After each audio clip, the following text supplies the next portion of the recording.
Hey, hi everybody, welcome to another video, and this is going to be my September and October wrap up. Finally, I know. And I know that a lot of people don't like the mics, okay, I know, but like the thing is, I just have a lot of stuff going on in the background and I can't afford a nice camera with a nice microphone, so this is what you're gonna get for now until I can save up money. But in order to save money, I gotta stop buying books. And is that gonna happen?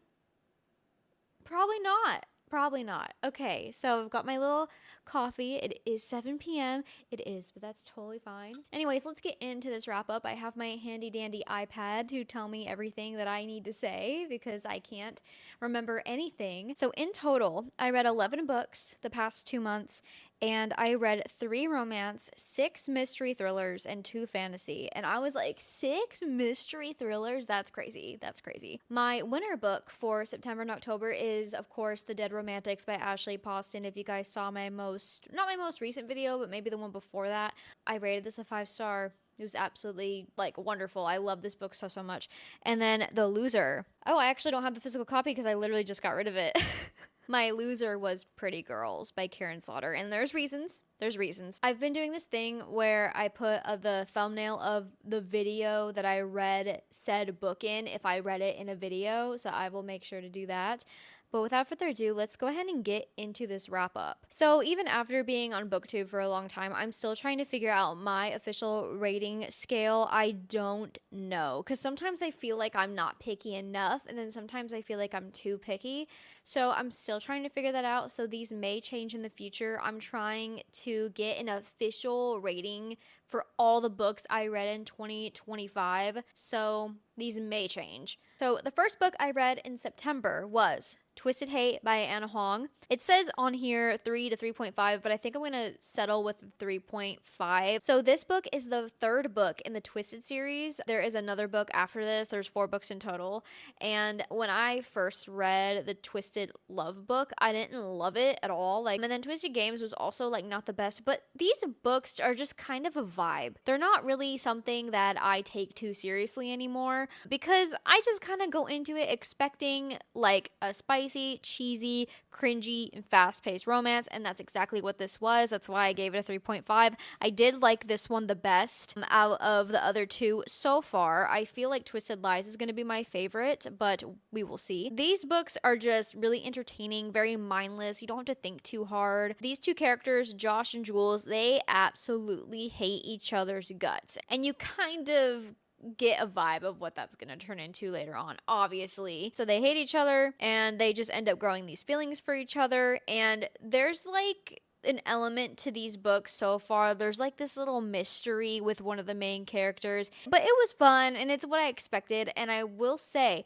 I usually do not really remember quotes from books, but I was listening to this on audio and I heard a quote from this book and I was like, I actually want to write that down, so I did. So a quote from this book that I really liked was, "The possibility of you is better than a reality with anyone else." I was like, bars. Absolute bars. The next book I read was not only on my Kindle, but it was part of Kendall Watson's book club. So it was That's Not My Name by Megan Lally. I had never read a Megan Lally book before, but I really liked this one. This one was a YA mystery thriller. Yeah, it was about this Boots is trying to eat the pizza that's left over on the counter, so I have to put that away. Where'd my iPad go? Wait. Oh my gosh, it's right. It was under the blanket. I was like, where did my iPad go? Okay, so That's Not My Name by Megan Lally. This book follows this girl, okay, and she wakes up and she's in a ditch and she doesn't remember anything about herself. And she ends up finding herself at the police station, and her dad comes to get her. And it's this guy that she does not recognize, but she just doesn't remember anything. So she doesn't really know what happened to her. She's like, why can't I remember anything? And basically this guy shows up to get her and he claims to be her dad and he has all this proof of who she is and stuff. And she's like, okay, yeah, I guess I'll go with you, right?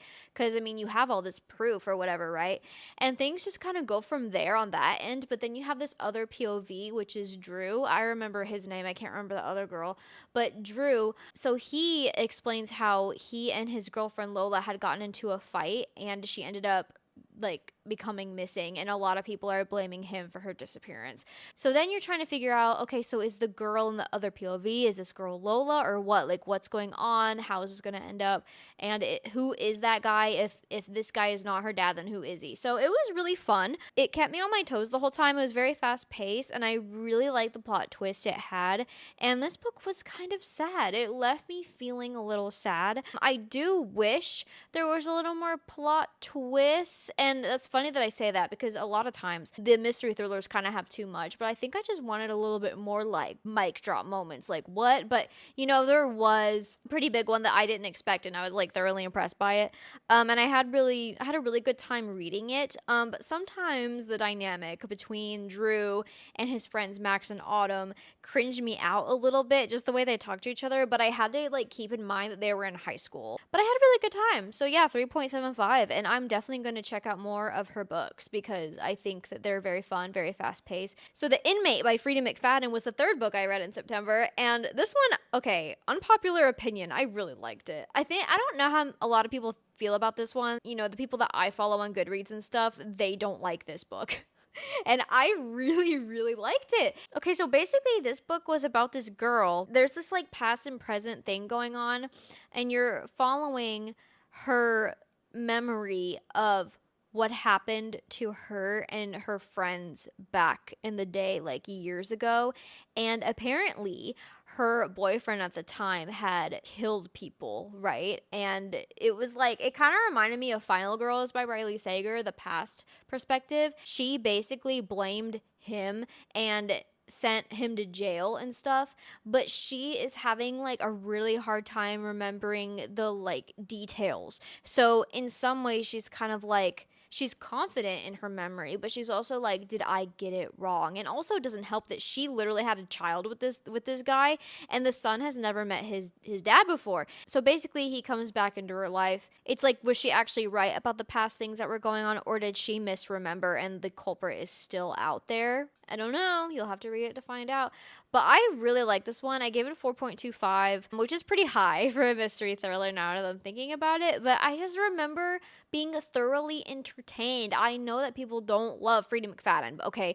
And there's not a lot of depth to the characters. But I don't expect a lot of depth to my mystery thrillers. I like them being fast-paced. And the epilogue literally gave me goosebumps. I could not believe it ended like that. Like, that was so crazy. Like, now thinking about it, I can't, it was so creepy. So the last book I read in September was Out on a Limb by Hannah Bodum Young, and I really, really like this one. I gave it a 4-star. So this book is about Win and Bo. They meet at a Halloween party, and, you know, they have this instant attraction towards each other, and obviously they have a lot of things that they can, like, relate to each other on, especially their limb differences. Like I said, they're very attracted to each other, enough to where she ends up becoming pregnant. So this is a pregnant, kind of a one-night stand pregnancy trope book, which I don't think I've read. Have I read it? No, I don't think I think this was my first one. But I thought this book was really, really cute. Honestly, at the time, I really needed a book that was just a cutesy, fluffy, easygoing romance book. And this one definitely is that. It was like a breath of fresh air. I honestly did like how we followed Win through her pregnancy, but I kind of felt like the end was rushed. I know it's like a weird thing to say, but I really just wanted to kind of see their reactions in real time with like them going to the hospital and going through and like the moment that the baby's born. I would just like to read about that. I would like to see Bo's reaction to that. And I think another thing that would make this book really, really good is if we had a dual POV. And I know a lot of books are dual POV, but I really would have loved at least some chapters with him. I know this book was mostly like obviously following Win, and not only her pregnancy, but also her life and her feelings and thoughts about things, and like, you know, her home life and just her personal stuff that she's got going on. But I really would love to see more of his perspective. And he's very cute. I like Bo a lot. He was really like, he ended up being one of my favorite main male characters this year. And now we're getting into October. Okay, so the first book, okay, this one, Not Quite Dead Yet by Holly Jackson. Okay, I didn't hate this book, okay? I kind of made it sound like I was going to say something very dramatic about it. This one is following a girl named Jet. Basically, something happens to her and she has 7 days to live. And she's like, I'm going to find my killer. I'm going to solve my own murder. I hated Jet. Okay, I'm sorry. She annoyed me so much. She cringed me out. I just did not. I was like, why are you talking like that? And maybe it's like she's coping or whatever.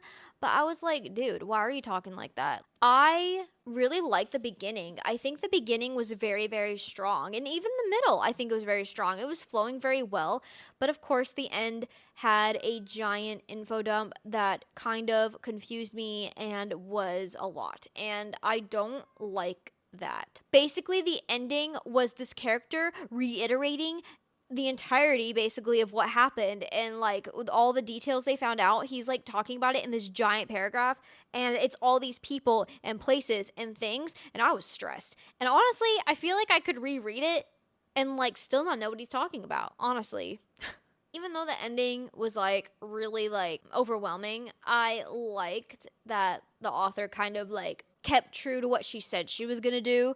And I don't want to like go into that too much because I don't want to spoil for you guys. Nothing like crazy, but yeah, 3-star. It was entertaining. Okay, and this one, a lot of people are gonna hate me for saying this. Pretty Girls by Karen Slaughter, 2.5. Okay, look, I know a lot of people like this one. I don't want to go into this one that much because I'm so over it. I just was so ready for this book to be over. This read more like a fiction book with gruesome themes. It wasn't very thrilling to me, and I just have a preference for mystery thrillers. And Pretty Girls was not it. It was not it. I don't like to read books like that because it just felt very slow to me. But I get why people really like it because it's telling this really deep story about sisters. And there's a lot of like family growth in it. And just you're following these two sisters as they try to discover what happened to their other sister. Basically, from there, you just find out a lot about the people around them and how people around them are liars and awful. So that's kind of what that book was about. But it's just for me, I went into it thinking it was going to be fast paced and it was going to be like a thrilling book, but it wasn't. I would not recommend this. If you are somebody that loves fast paced mystery thriller books, don't read Pretty Girls. You won't like it. If you want to read Pretty Girls and you want to know what it's about, I definitely recommend go into it with the thought of it being a fiction book with dark themes and sad stuff. The Prison Healer by Lynette Noni. Okay, so originally I gave this one a 4, but I dropped it down to a 3.75. Going back and like thinking about my rating and review for this book, I realized not a lot happened. This book almost read as a filler.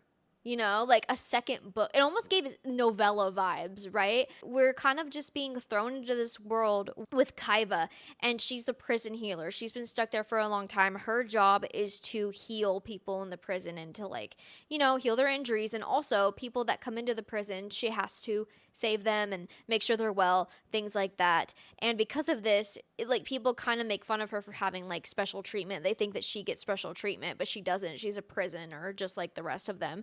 And basically throughout this whole book, she is going through these trials because something happens, and basically she has to try and keep this queen alive. And in order to do so, the only way she can try to keep this queen alive is to enter the trials because the queen cannot. Something I didn't really like about the trials, okay? They kind of just gave her this special treatment through the trials, I feel like they were giving her grace because they were like, well, you don't have this, so we're gonna give you this allotted time. Or, oh, you don't have this, so we're gonna start you with this. And it's like, but if you really didn't care about her, you wouldn't do that, so why? I feel like the only way that you would understand what I'm saying and like the depth of it is if you read the book. And I don't want to like spoil it. You know, a big reason I wanted to read this book as well is because a lot of people talk about the ending. And was the ending this crazy plot twist that like left my jaw on the floor and like da-da-da? Not really. I kind of had that suspicion. Of course, while reading the book, I do give reactions, but sometimes I overdo it But then after the fact, I'm like, you know what? That really wasn't the biggest plot twist ever. And sometimes I don't like when people say, oh, this is going to be the biggest plot twist ever, because then I'm thinking of, oh, what's the biggest plot twist ever? And then I guess it. That's what happened. That's kind of what happened with Fourth Wing. I kind of assumed what the plot twist was going to be at the end. The big mic drop, the big moment that everyone is talking about, the mic drop that's breaking the internet, because then you go into it thinking, what could the biggest plot twist be? And that's why I don't like it when people say there's going to be a big plot twist. So maybe I should stop saying that there's going to be a plot twist. Yeah. Anyways, I liked it. I can't wait to start the second one. I hear that the next two books, which it is a trilogy, heard that the next two are way better than the first one, and that the first one is kind of just building up the scene and the world and the characters. So I'm excited to start the next two. All right. And the next one I also read on my Kindle, Rock, Paper, Scissors by Alice Feeney. And I also gave this a 3.75. I did rate it higher, but I decided to bring it down a little bit because guess what? I think the plot twist could have been way better. I feel like this was such a missed opportunity of a bigger plot twist because of his face blindness. And basically that just means that he can only see like a blur of people, like people's faces. And he can't remember what people look like. And because of that, such a waste of an opportunity for a really good plot twist, because I'm telling you, I had a thought and I was like, oh my gosh, is this about to happen? And then it didn't happen. I was like, oh. So I got a 3.75, and also, like, this was a good thriller, but I wouldn't say that it was thrilling the whole time. There were some parts where I was kind of like, okay, they're in the church, I get it. What else, But it was really, really good. I enjoyed it. I enjoyed it a lot, and yeah, 3.75 for that one. It was fun. Obviously, The Dead Romantics by Ashley Poston. You guys already know. This is my winner for this month. 5-star. This one is about Florence, and she's a ghostwriter. And basically what that means is she just ghost writes for a famous author. And that's kind of sad because then people don't know that she actually has like really popular like books out, right? And that's kind of like sad. But that's besides the point. Basically what happens is Florence can talk to ghosts.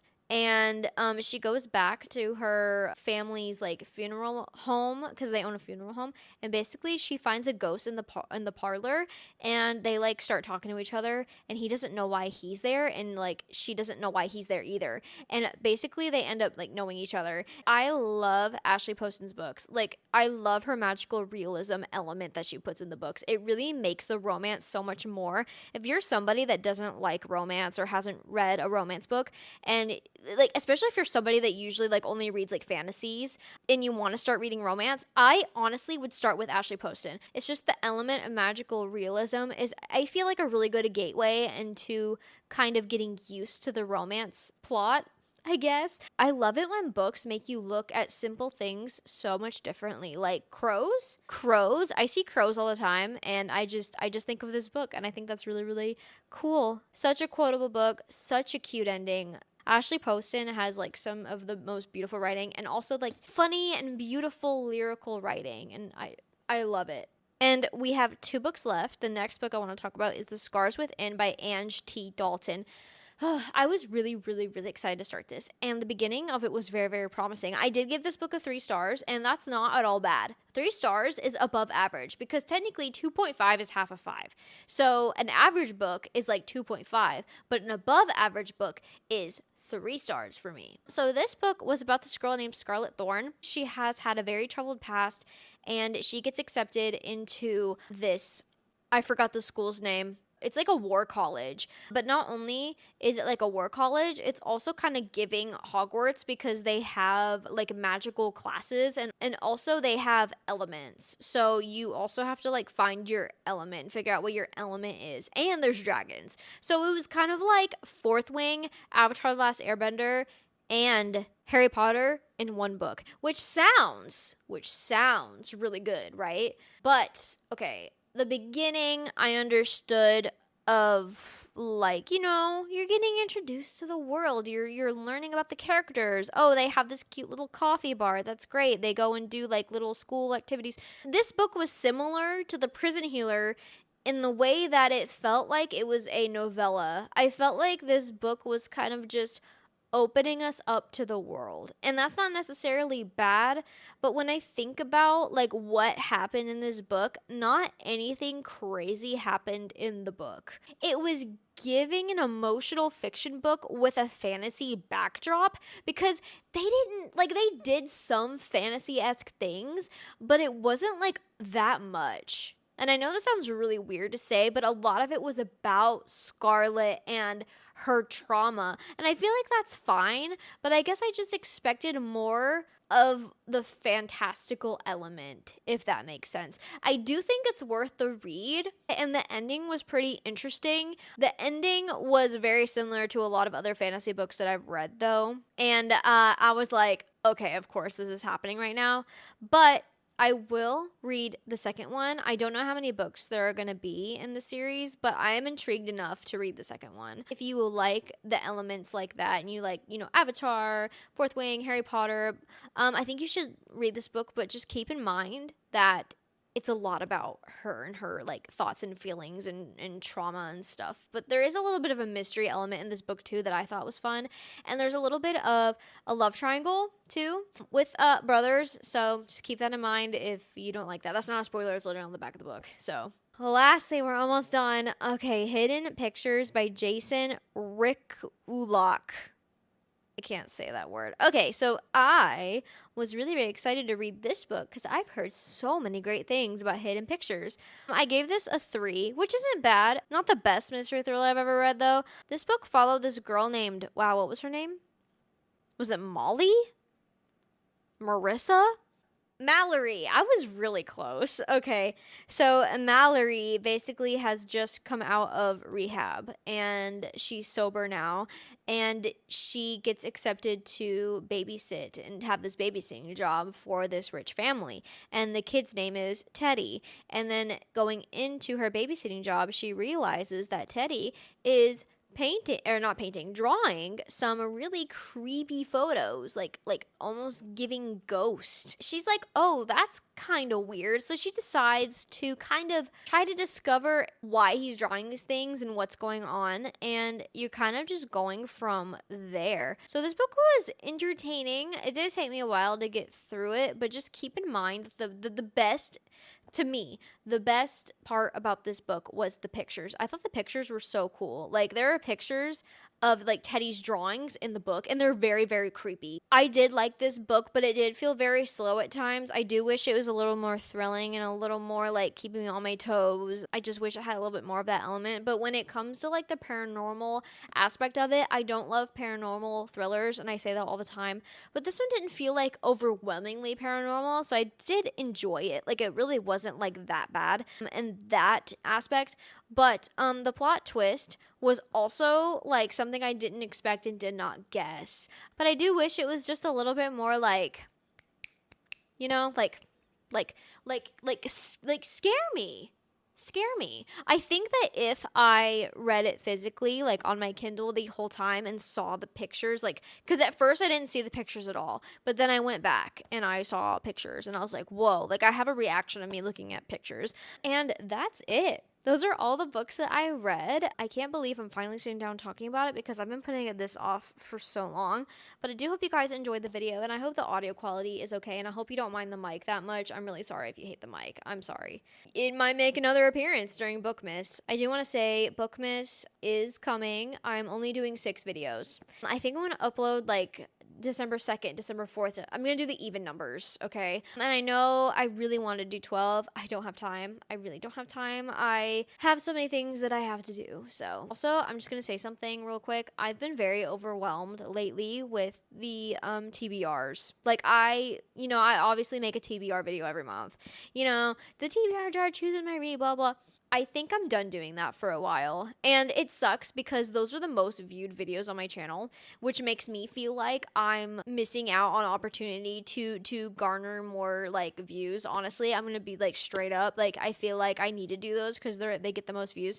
But there's like so many reading vlogs that I want to do. I want to read Shatter Me and I want to read Throne of Glass. But because I'm putting all these books on my TBR, I feel like I can't do that. So I'm done doing TBR videos for a while. The only TBR video I think I'm gonna do is if I'm like the TBR wheel chooses my reads for a week or something like that. But I think I'm done doing TBR videos for a while. And I know you guys love them, and I love doing them. I love when the wheel and like, you know, the prompts tell me what to do. I love being told what to do.